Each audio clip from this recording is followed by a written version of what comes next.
Now let's talk Texans and mandatory minicamp, which begins Tuesday. Luis Ortiz is here. Zach Tawatari is here. Kim Davis from Chalk Talk is here. Guys, the big story from this past week, CJ Stroud not throwing during OTAs. Oh, hi, CJ. There you are. So which is more likely to happen this week? CJ talking to us, the media, or CJ throwing the football during minicamp? Oh, you're looking at me? Yes, most likely to happen. I think what's most likely is that he will throw. Really? I think he'll throw before he talks to us. I don't know. I think he's going to talk first. I disagree. I don't expect he's going to throw this week. I would be surprised to see him throw. So I guess he'd talk first. I don't think either one's going to happen. Really? I don't.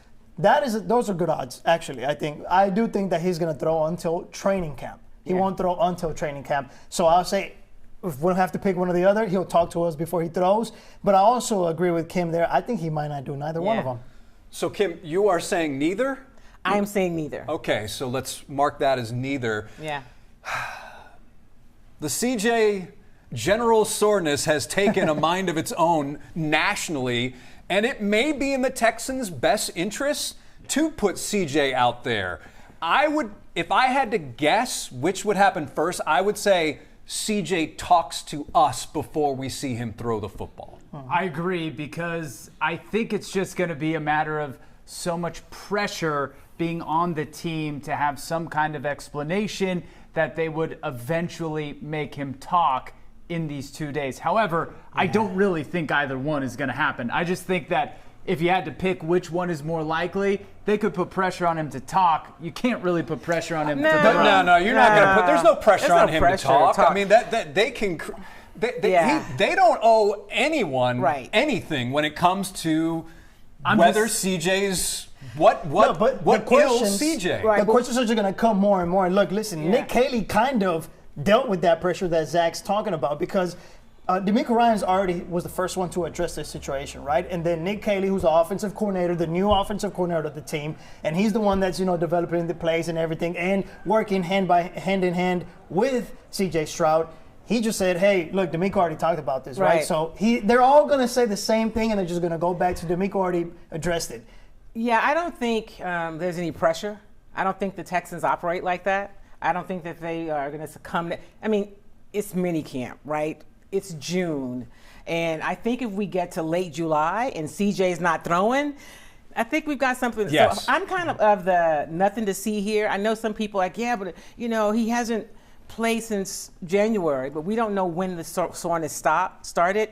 So why risk it? It's June. So I think he's going to just probably still hand the ball off, do all the mental work, and we'll see him in July.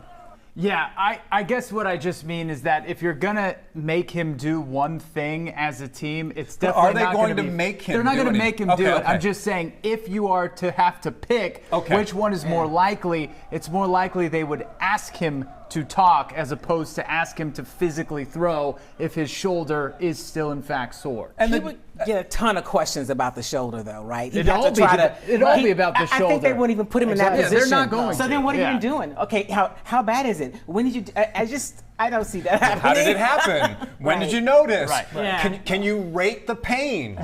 Rate the soreness. Right. Not rate the pain. We don't know if he's in any pain, but can you rate the soreness? And I'm getting the sense from looking at people online, fans, that much to, I think, Kim's point, that, listen, it's better this is happening on June 8th or June 5th or June 4th than November 4th or December 4th.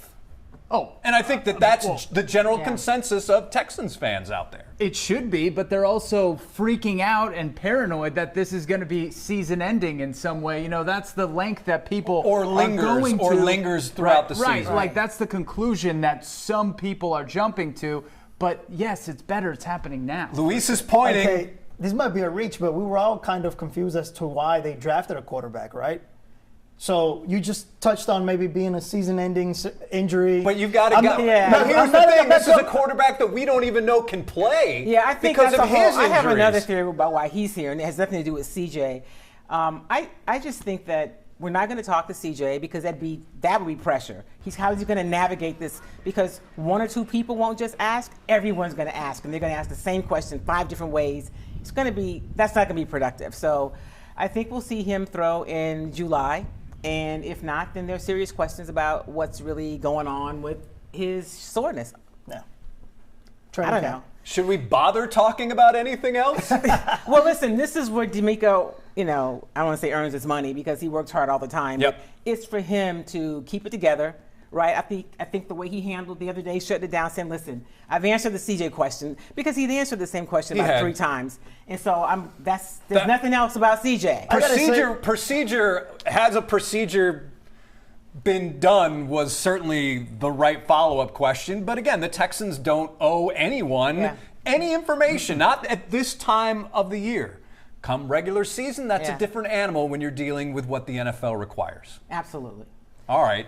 So aside from CJ talking or not talking, which storyline are you most intrigued by as we head into this mandatory mini camp? So I would say Jaden Higgins. It's been fun watching him, but I've got to go back to the offensive line. I'm really curious to see how this line of players that they're figuring out where they're going to play, who's going to play. That's going to be really, really key. If you talk about CJ throwing, who's he throwing behind? So I'm really interested to see the offensive line. Although it's mini camp, we don't see much. They're not in full pads, but I'm watching that. It's about the line and the composition. That's the most important thing this season. Who lines up where, or where they're putting guys, or which guys go where, how they work together as a whole, because that's kind of the line that they're giving to us, right? Is that this group that they have is going to be better as a whole, even though they may have lost some more athletic guys on the line, let's say. But we don't know. But the point is that this was the thing that broke the Texans last year. It's the thing that they need going into this season. How about Joe Mixon and whatever is ailing him right now? Christian Harris and the fact of the injury that he's coming off of. And what's his role, given that, and I think you and I were talking about this, Kim, that we did not see him getting the same reps that we were used to seeing Christian Harris get. So I think those are going to be interesting. How are those guys moving around, if they are out there moving around at all? So I don't expect to see him at all because when when D'Amico was asked about him, he said, Christian's fine, he's working out, he's doing this thing, my word's not his, and he'll be ready for camp. So that's what he said. And I'm thinking training camp. So I don't expect to see him this week. Joe Mixon, I think we might see him. I think he works out with his dad, usually in the offseason. I'm not really worried about Joe Mixon, but, we'll see. We'll see. For me, I think it's the offense in general, and under that umbrella, you have the offensive line and you have Joe Mixon. For me, I say the offense because now you got a new offensive coordinator, right? There's a reason why Bobby Slowick was let go. There was a lot of pressure, a lot of questions on Bobby Slowick last year, right? The offense didn't score enough points a lot of times last year. So for me, it's okay. How is this offense going to look? Is it going to be more of a run game, passing game? Last year they tried to run a lot. And again, you go back to the offensive line. If there's no protection, there's no gaps open, then what do you do? So for me, it's that. I'm going to say the offense as well in general terms.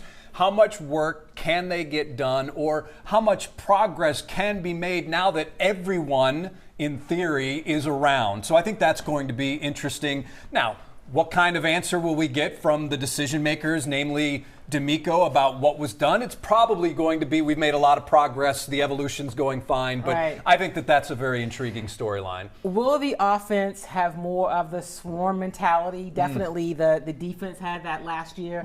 D'Amico talked about it this week. He talked about it with the offensive line. He's seeing more of that. So trying to get this offense to adopt more of that so that the whole team is swarming, I think, is the goal. Yeah, and one thing that they've talked about when it comes to the offensive line, it's that, look, guys are going to be shuffling around. They're moving them around and trying to see, okay, where they stand out, where they perform better, and see which formation works the best, right? And one thing is that they're saying, look, this is OTAs, mandatory minicamp. We're progressively working towards training camp, and that's when we're really going to get the answers that we're looking for.